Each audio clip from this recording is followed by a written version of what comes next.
need everyone to pay attention today. We're going to be really going to the next big step, which is moving toward the drafting stage of this essay. And yesterday, we talked about how you can look for patterns in the text. Specifically, we were looking at patterns in symbolism, right? So we're looking for symbols and seeing how those symbols pop up in different places. The same symbol reemerges, right? The pattern of that symbol in the text, and then trying to make sense of, well, what is that symbol showing, or what is its point, right? And then we wrote long about that symbol, or if you wanted to, you could have chosen two symbols to write off, but you're really doing your thinking on paper. Yes? Okay.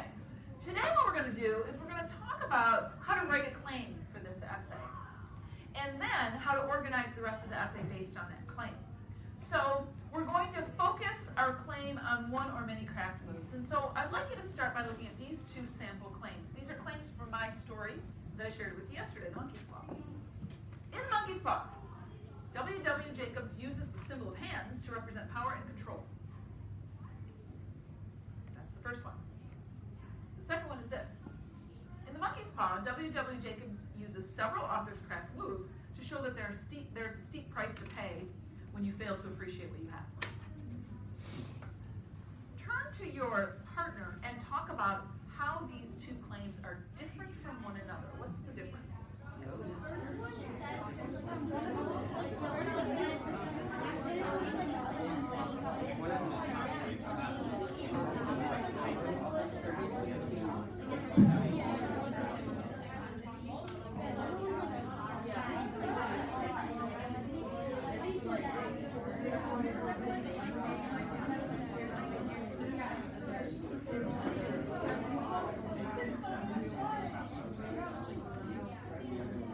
So, here's what I'm hearing from you, and you guys are on the right track.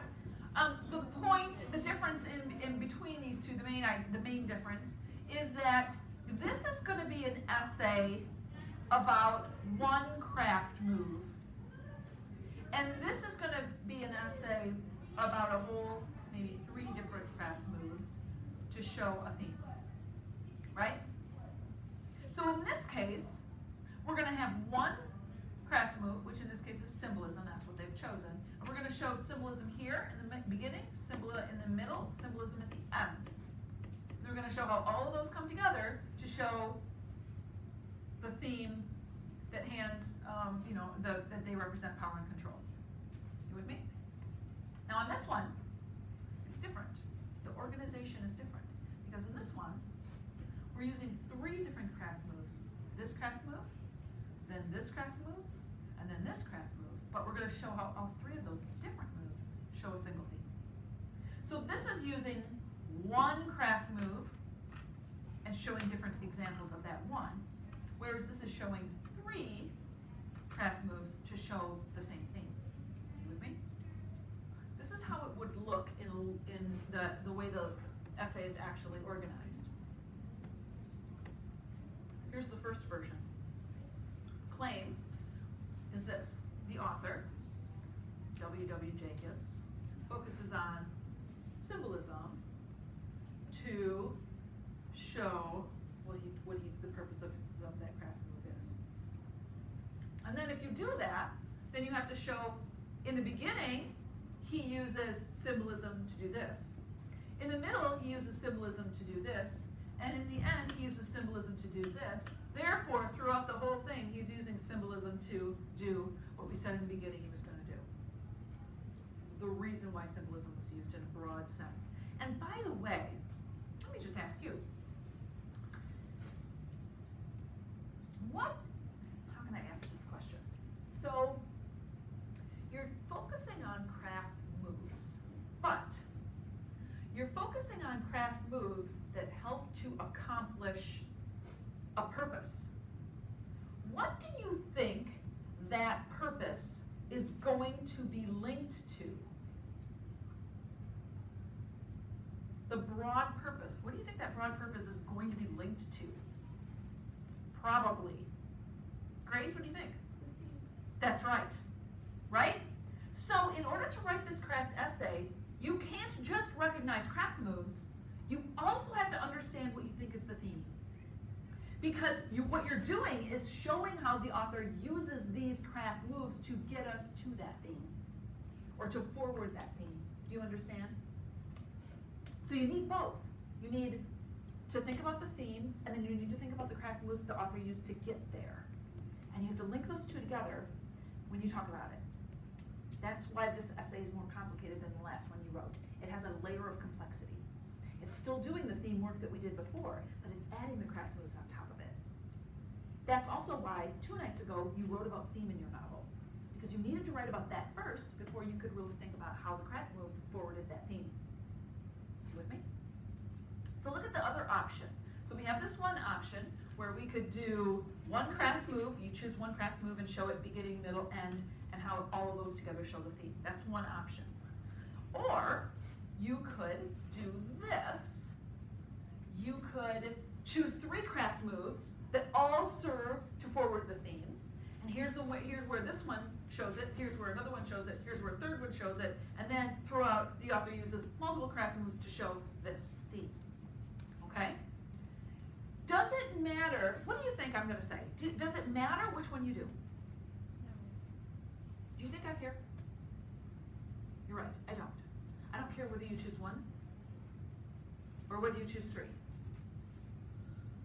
But whichever one you choose, you have to know what you're doing, and you have to organize your essay accordingly. So it follows this. Now let me show you some samples of how each of these organizations would look with my story, The Monkey's Paw. Let's go back up here. So the first version, I'm using just symbolism. So I might say this. In The Monkey's Paw, this is my claim, W.W. Jacobs uses the symbol of hands to represent power and control. In the beginning, Jacobs reveals the monkey's paw, an animal hand, to have special powers over the future. In the middle, Mr. White chose the paw to make a wish, uses the paw to make a wish, literally taking his future into his own hands. And at the end, Mr. White shows him losing control and grasping for a solution to the problem that he's created. Throughout, Jacobs, I used the wrong author there. Jacobs uses hands to symbolize power and control and shows that when we grasp for too much power, we pay the price. Okay? Would you turn to your neighbor now, your partner now, and I want you to compare this claim right here to this last sentence right here, the throughout. Because this throughout sentence is sort of a summary. It's like a restatement of the claim. But how is this a little different from this? How is this last one a little different from this one? Talk about it for a minute.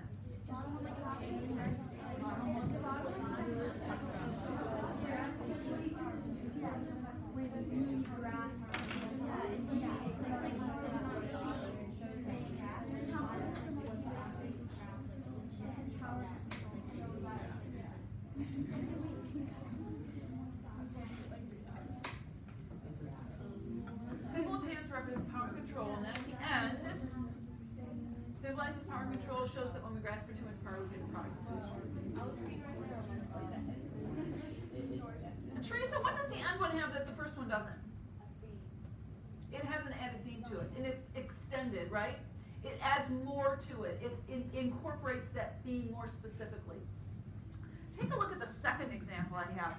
It's a little bit different from this one, but it still does kind of the same thing.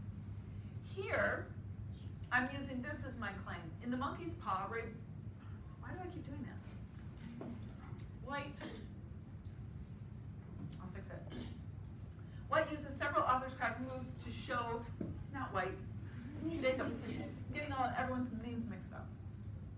Jacobs uses several authors' craft moves to show that there's a steep price to pay when you fail to appreciate what you have. Notice I have the theme here, don't I? In this one, I say it right from the very beginning. He uses the monkey's paw to symbolize desire and greed.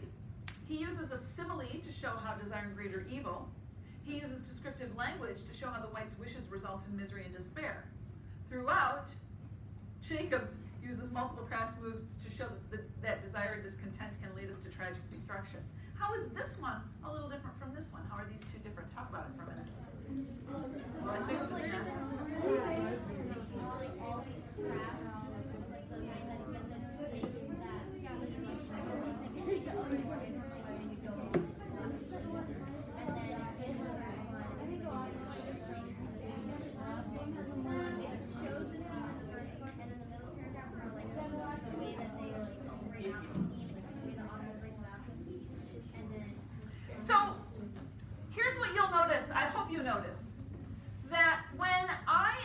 writing my claim at the beginning, I introduce my claim, I make it nice and clear for my reader. Then I walk my reader through my points to help prove this claim to be true using evidence from my text. But when I get to the end, I restate my claim in a way that's just a little bit richer, a little bit more nuanced, a little bit more complex, a little bit more specific than I stated it at the beginning. Do you see that? The reason why I do that is because by the time I get to the end of my essay, I have already talked my reader through my points. I've talked my reader through my logic. And so when I get to the end of it, I can expand my theme just a little bit more to incorporate some of the things I've talked about, to remind my reader of what I've said in my essay, in these details. So you'll notice I say, he's used multiple craft moves to show desire and discontent can lead us to tragic destruction. This tragic destruction is a little bit more specific than just having a price to pay, right? This is the same thing, but this is a little bit stronger, it's a little bit more specific, it packs a harder punch, right? Would you agree? Okay, now, here's what you are going to do. You are going to, in your notebook, do exactly what I have done here. You have to choose one of these two options. Either using one type of craft move and tracing it through the text. And by the way, when you trace something through the text, how do you present your evidence? Thank you, chronologically. Beginning, middle, end. You really need to take your reader through the text in consecutive order. And you should do that actually in both of these essays.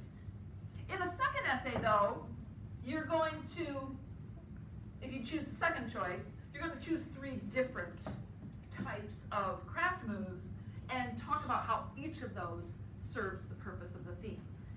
Which one are you going to do and what will it depend on? Well, that depends on your book, right? If you know that there's a really great symbol that you can trace from beginning to end that's very, very powerful in your story and is central to your theme, you've got a lot to say about that, then go with that one. If, on the other hand, you don't have a clear standout symbol, but there's a lot of other craft moves that you see your author making, then do that one. Do the one that works best for the book that you are reading, okay? And you don't have to do the same thing as your partners or other people in your group do.